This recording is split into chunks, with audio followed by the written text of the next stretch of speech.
everybody. Hi. Thanks for joining us. I am Rose Bishop. Thanks for joining us again this week as we take a look at the week's news.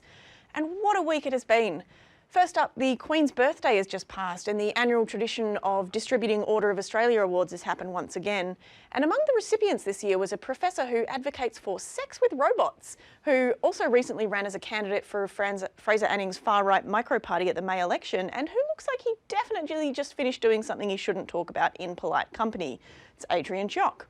I haven't looked into what he was awarded the order for, but I can only assume it was for fixing a bung chip in the brain of the Queen's own sex robot, Prince Philip. Hopefully he also cleared out the racism and propensity for car accident glitches right up while he was in there. The Queen's birthday is actually the perfect occasion for awarding medals to sex robot enthusiasts, as the British also share Chock's love of having sex with cold, emotionless beings, i.e. other British people. But anyway, back to the Fraser Anning stuff. So Chock was once a member of the Palmer United Party, presumably because they had the biggest and sexiest robots, but after he was told to dumb down his policies, he quit to join the Conservative National Party instead.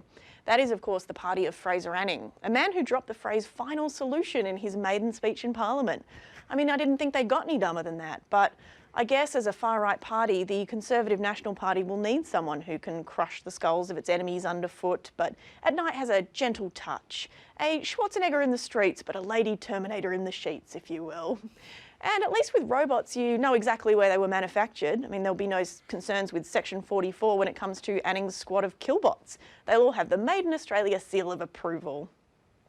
Now, in drastic rebranding news, the US Department of Energy has released a press statement about the future of natural gases in America and across the world, which reads, "Increasing export capacity is critical to spreading freedom gas throughout the world."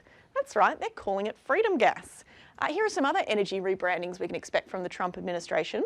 Windmills will henceforth be known as Dutch terror turbines. Solar power will be known as unstable fireball energy, and geothermal power will now be referred to as "we're pretty sure Satan's sending this straight up from hell, so stay well away."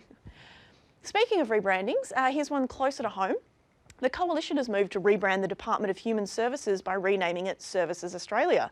That's right, we're only a few weeks into his new term and ScoMo is already sucking the humanity right out of his departments like he's a goddamn dementor.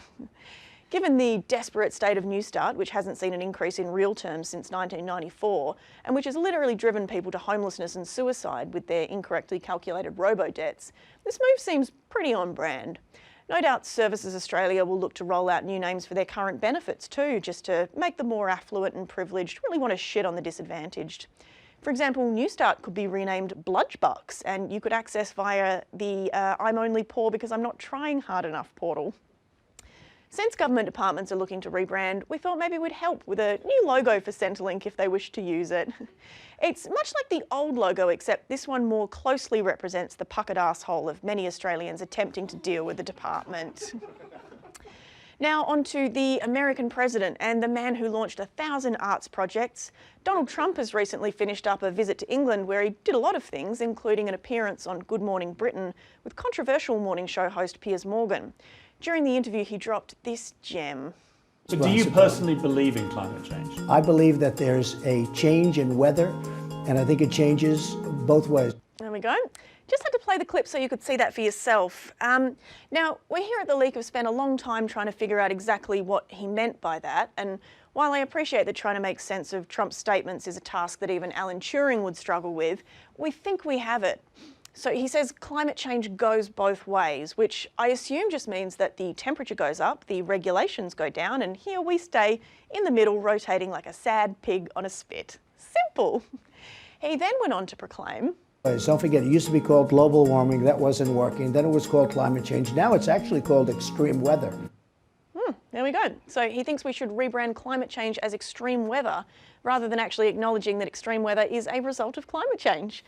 That's very on brand for Trump. He never was one for acknowledging blame. A few days ago, I called the fake news the enemy of the people, and they are. They are the enemy of the people. Very humble. And in local news, the Australian minimum wage is set to rise 3% to $740.80 a week. The Australian Chamber of Commerce and Industry actually fought for a smaller increase of 1.8%, arguing that the viability of small businesses could be at risk. But I mean, buddy, if your business can't handle an extra 56 cents an hour, what else are you worried about? that the one-ply toilet paper in your bathroom is still thick enough that your finger doesn't bust through mid-wipe? I mean, are you going to save 50 cents a roll by cutting down on that too?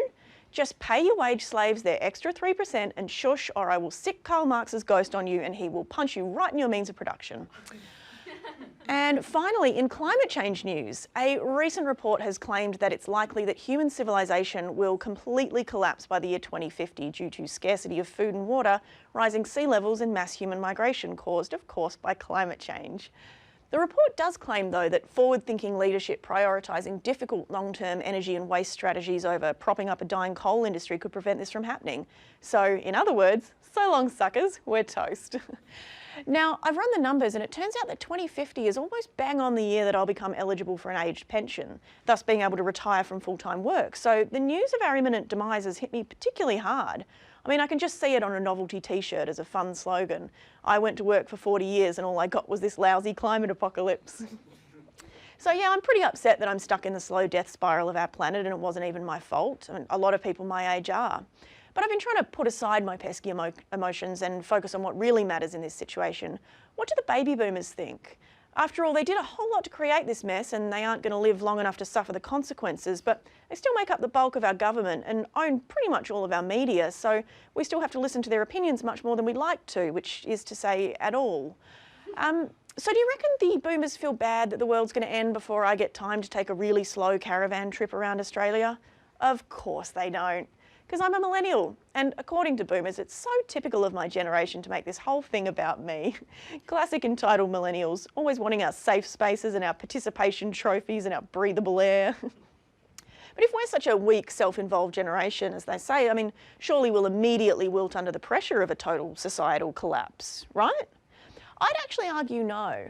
I think millennials might actually be the most battle-ready generation since the Industrial Revolution. I mean, take housing. Boomers destroyed the property market so badly that most of us can't afford to live alone, let alone own property. But what does that mean? It means share houses. And I'll tell you what, nothing has prepared me better for the imminent total collapse of society than living in share houses for the last 15 years. They are a lawless free-for-all where no yogurt is safe in the communal fridge and no surface is ever clean.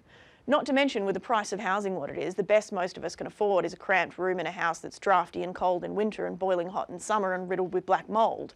But that just means that our generation is like cockroaches. We've evolved to withstand some pretty extreme conditions and it's very hard to kill us with a shoe. So when the end times come, we'll just scurry out into our new Mad Max existence without much adjustment needed.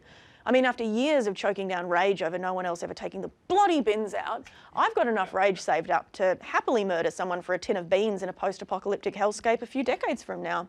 Also, years of running from Mikey inspectors has made me quick and nimble, which will be ideal when I'm trying to evade bandits and cannibals. And don't even get me started on millennial food. I mean, you all laughed at the kombucha trend, but all my friends are making kombucha in their kitchens at home right now. And what is kombucha but a delicious, nourishing tea that you make out of a jar of fungus? Yeah, millennials are going to be just fine. So suck it, baby boomers. You thought you broke us with your negative gearing and slow chipping away of workers' rights and welfare protections, but you only made us stronger. See you in hell, and see you after the break.